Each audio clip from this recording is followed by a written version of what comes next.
Good morning. Today is Friday, May 27th. It is overcast today, kind of cool, 66 degrees and cloudy. I am going to try to tackle this bed today, even though they're still working here. I'm going to dig all this up, turn it over, because all my plants have to get in the ground here. But, oh, and there goes my flowers, and this is part of the reason. The wind is blowing, everything's getting blown over, and I don't want them to get ruined. So this is going to be my bed that's going to be mostly white, purple, some pink, very soft blues, that type of color. But I have to, as you can see, it still has all the stone dust from the walkway. So I'm going to get going on this. It's not going to be easy because the soil is like cement. So I have to dig all that up, turn it over. And I bought 12 bags of compost, so that may or may not be enough. We'll see. So here goes.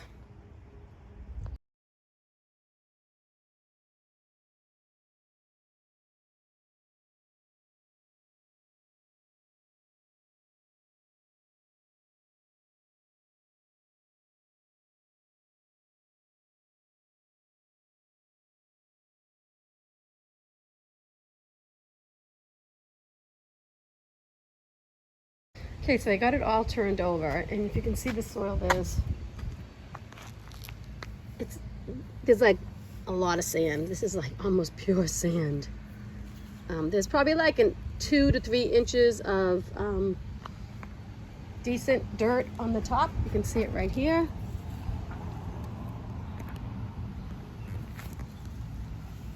It's still kind of sandy. I'm not used to this Cape Cod dirt. So I'm going to amend this the best I can. I'm not sure how I'm going to go about that yet, but I will think about that for a bit and then get going on it.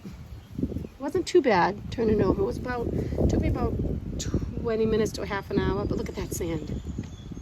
Oh gosh. Well, it will be well drained at least.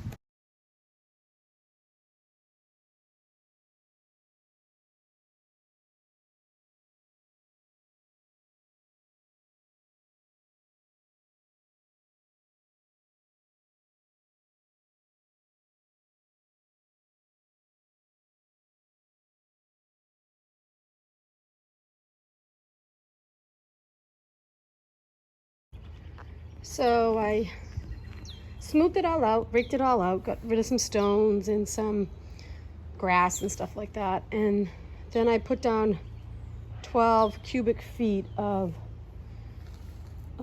compost on top. I really could use more, but what I think I'm going to do, I don't know, I'm going to do a little research because, I'm the fumbling gardener. I definitely could raise the level of the soil up a little bit because you can see the edge of the walkway is a little bit higher. I don't have to think about that.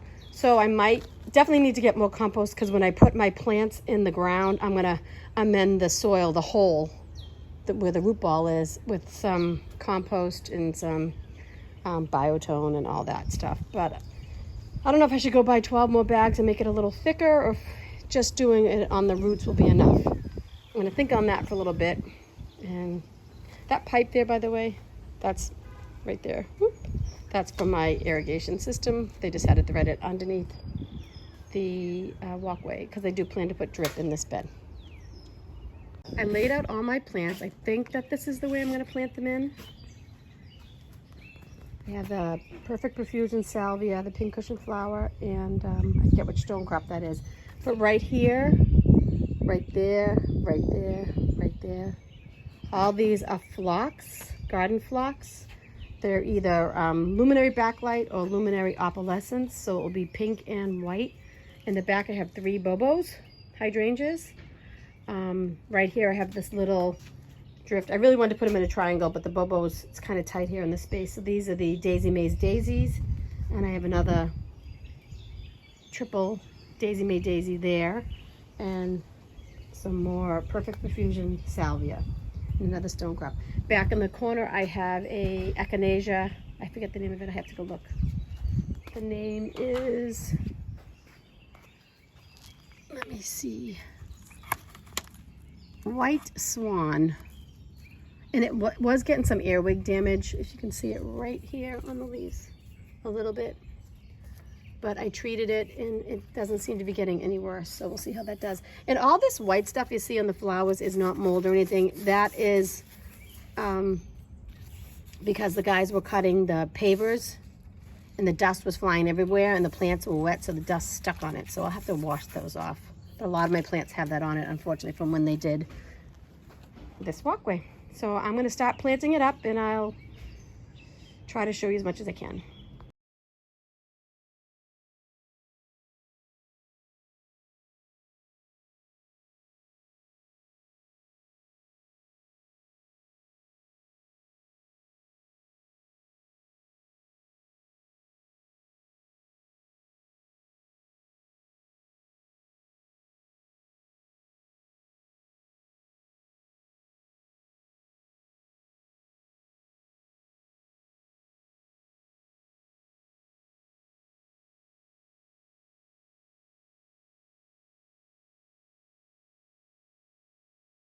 Good morning. It is 59 and cloudy here today on Cape Cod. I thought I'd give you a overview of what I did the other day when I planted all of these perennials and a couple of annuals. I thought it's been a few days, they're in the ground. I'll give you just a quick overview of everything and then I'll tell you what the plants are. Okay.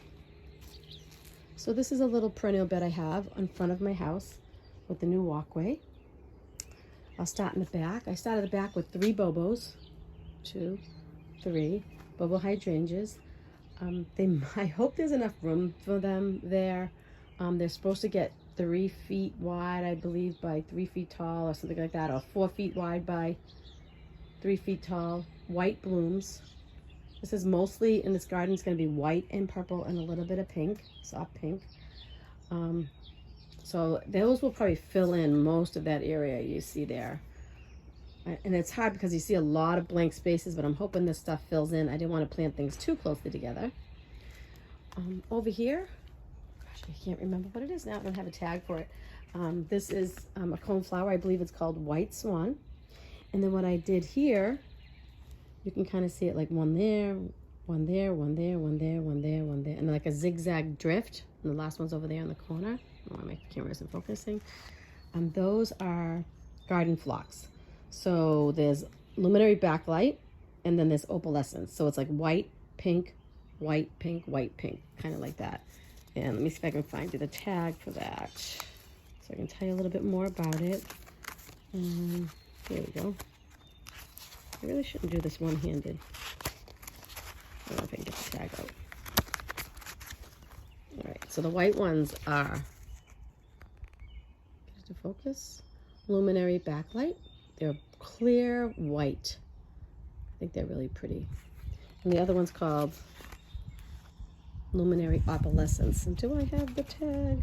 I don't know. I have too many tags in my hand. Struggling. Anyways, I can't find the tag, but it's luminary opalescence. It's kind of like a soft pink. And then in the next, and then I have these are the perfect profusion salvia. These have been going strong for so long. I kind of planted them really close, probably too close together, but you know, this is the fumbling gardener here and I'm going to learn from my own mistakes. But I don't know, I think they look really pretty. I have to say, these have been blooming for, gosh, almost 2 months, I think now. They're just gorgeous. And I love this blue.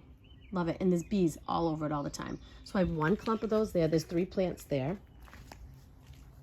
And there's another 3 plants right here. And I like the way I spaced these ones much better. They look nicer. The other thing I don't know about is, like, I'm hoping that these phlox, I don't know if they fill out, get wider.